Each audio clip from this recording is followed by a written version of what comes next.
While you're reading this sentence, engineers on the other side of the planet are already designing the machines that could build humanity's first permanent base on Mars, and they won't be human. No astronauts, no oxygen tanks, no red flag being planted by a person in a spacesuit. Just robots, thousands of them, digging, building, mining, and waiting. China says it will have a fully robotic research station running on Mars by 2038. And if you think that sounds like science fiction, stick around, because the roadmap is real, it's already funded, and the first mission on the list launches in less than 2 years. Here's the thing most people miss about the new space race. It's not really about flags and footprints anymore. It's about who controls the infrastructure of the solar system before anyone else gets there. And China isn't trying to copy NASA's playbook of send humans first, figure out logistics later. They're doing something almost the opposite. Send the robots first, let them build the base, extract the resources, and prepare everything so that when humans finally do arrive, they're walking into a base that's already running. That's the strategy. And it's part of a roadmap that stretches all the way out to 2050. So today we're breaking down exactly what China is planning, how they got here, what's already been launched, and what a robotic Mars base would actually look like. Let's get into it. This didn't come out of nowhere. China's Mars ambitions have been building for over a decade. Back in 2020, China launched Tianwen-1, its first independent mission to Mars. It combined an orbiter, a lander, and a rover. And when it succeeded in 2021, China became only the second country in history, after the United States, to successfully land and operate a rover on the Martian surface.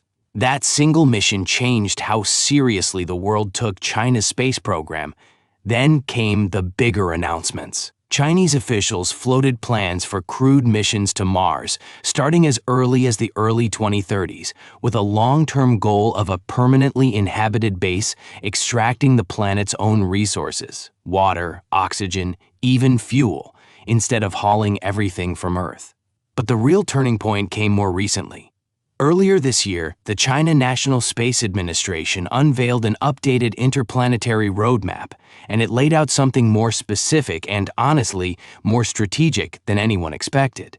By 2038, China wants a robotic research station operating on Mars, not a flag-planting mission, a working station, automated, self-sustaining as much as possible, and built entirely by machines before a single astronaut sets foot on the planet.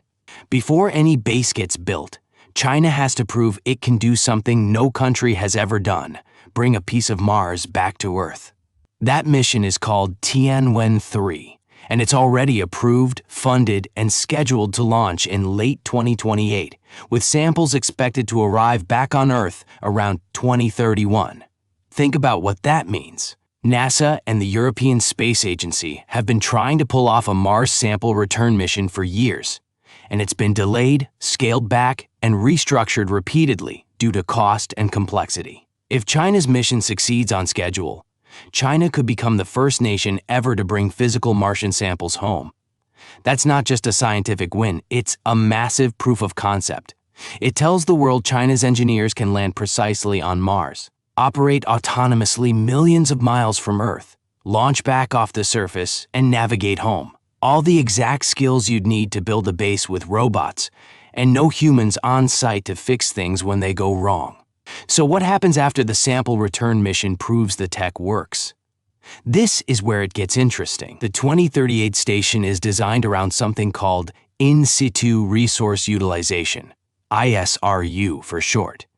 In plain English, instead of shipping everything from Earth, the robots are supposed to use what's already on Mars. That means machines that can pull water out of the Martian soil or subsurface ice. Machines that can generate oxygen from the carbon dioxide in the thin Martian atmosphere. Machines that can start producing basic building materials on site because launching every brick from Earth is absurdly expensive. The station's first job isn't comfort, it's survival infrastructure, long-term environmental monitoring, biological research to understand how Martian conditions affect organic material over time, and critically, laying groundwork for future human habitation. That last part matters a lot. China has used almost this exact strategy before, with the moon. China is building something called the International Lunar Research Station, a joint project with Russia and other partner nations. The plan there follows the same pattern: robots first, infrastructure second, permanent human habitation after 2035. Mars is just the same blueprint stretched further out. More distance, more delay in communication, more risk.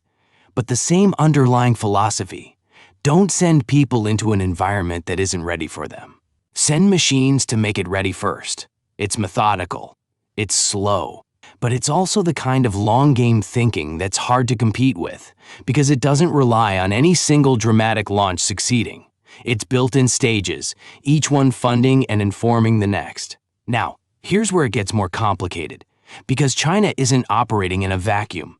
The United States has its own Mars ambitions, largely built around SpaceX's Starship program, aiming for crewed landings potentially in the 2030s. But earlier this year, SpaceX announced it was delaying its Mars mission timeline by roughly 5 to 7 years, shifting focus back toward lunar missions and unresolved technical challenges like in-orbit refueling. That delay matters. It means China's slower, robot-first, infrastructure-before-human strategy suddenly doesn't look slow at all. It looks like it might actually get there first, not with astronauts, but with a working, resource-extracting station already running by the time anyone else is ready to send a crew. Whether that changes the actual who gets there first conversation depends on how you define there. First humans? Still an open race. First working infrastructure? China may already be ahead. Of course, none of this is guaranteed. Mars has a brutal track record. Global dust storms that can blanket the entire planet for weeks, extreme temperature swings, thin atmosphere offering almost no protection from radiation, and a communication delay with Earth of up to 20 minutes each way. Autonomous robots would need to make real-time decisions with zero possibility of a human stepping in to help. Every previous Mars mission from every country has had to fight through failures, delays, and lost spacecraft. A permanent base is a completely different scale of challenge than a single rover mission. And 2038 is still 12 years away, a long time for budgets, politics, and priorities to shift. But here's what makes this different from past "we're going to Mars" announcements. This one comes with an actual sequence of dated, funded missions already in motion, starting with a sample return launch in 2028. So the real question isn't whether China is serious about Mars. It's whether robots building an entire research base, light minutes away from any human help, can actually pull it off. What do you think? Is a robot-built Mars base more realistic than a human-first approach?